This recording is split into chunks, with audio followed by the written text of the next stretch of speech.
In front of me is Redmi Note 13 Pro Plus, and today I would like to show you how you can use one-handed mode. Begin by opening settings and scrolling all the way down to tap on additional settings. Then hit one-handed mode and use this switcher to activate it.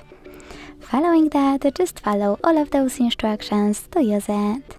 Swipe left or right from the center of the navigation panel. So when I do that, one-handed mode is on. To go back, swipe up or click on this area at the top. To disable one-handed mode completely, click on the same switcher. Thanks so much for watching. If you enjoyed this video, leave a like, comment and subscribe. Bye!